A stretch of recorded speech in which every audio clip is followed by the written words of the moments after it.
I want to talk a little bit more about that housing down there at Fort Benning. That was our first home as a married couple.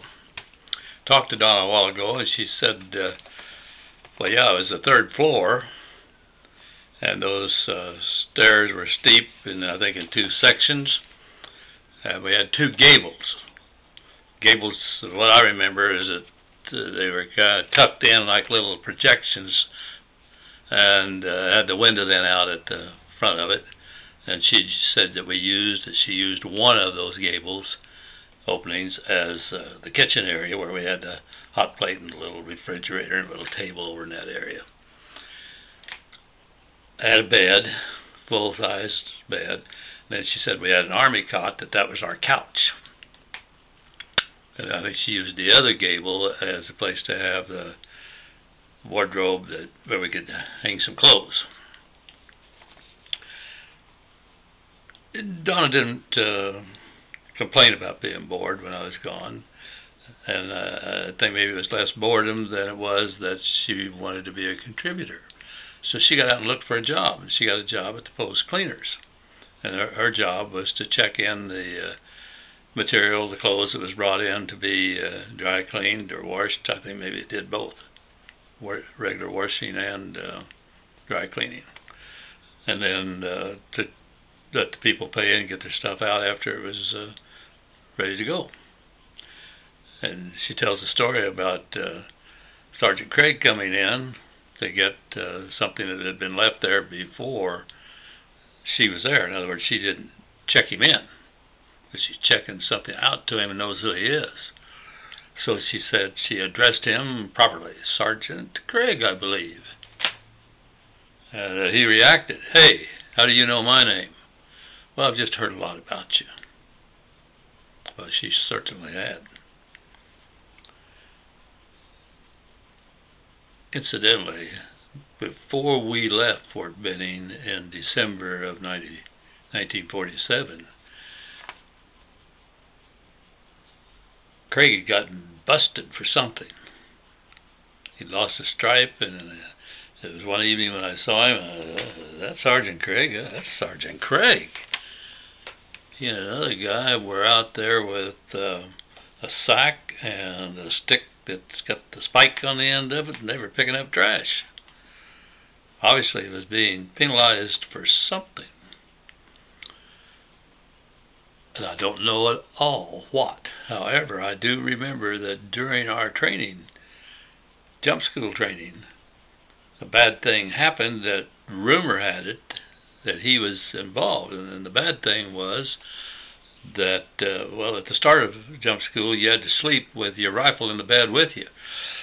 But after a while, that was eased off, and they put a rack in there with a bar, and you put your guns in there and padlock it down, and your guns were, quote, safe without you having to personally keep it with you through the night. Well, on this particular morning, I came out of the shower, getting awake enough to know what's going on. I'm aware that, man, there's a lot of excitement here about something. And turns out that out in the company street was most of our rifles, and they'd been just kind of thrown or stacked out there in a circle. And from the smell and the appearance, had been peed on. Not a good thing. And everybody was indignant, but two of the young men that had been in the Army for a while, two men that were corporals, took charge and said, "Hey,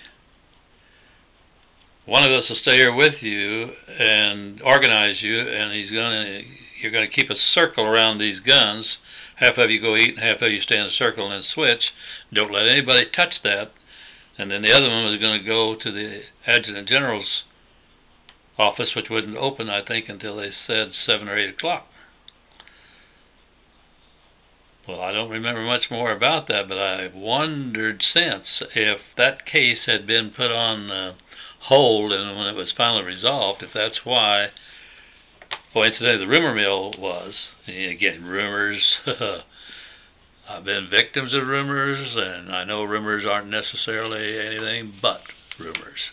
But the rumor mill was that Craig and one of the cooks, one of the regular permanent personnel, like he was permanent personnel, had been drinking, and that those two were the ones responsible for that gun mess.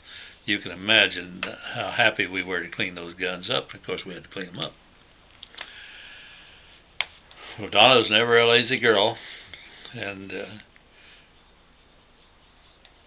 she worked, and she knew that Jim and I had been talking about making that trip to go hitchhike on the airplanes. I knew she wasn't thrilled with it, but I didn't know that she really was a little unhappy about it. When she let me know she was a while ago when we were talking about it here at the house today. And I said, how long had we been married? She said, just a month. Oh, I said, honey, surely I wasn't that dumb. She said, yes, you were.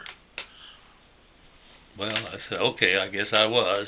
But it takes a dummy to know a dummy. Not too smart. That wasn't a good response. But she handled it okay.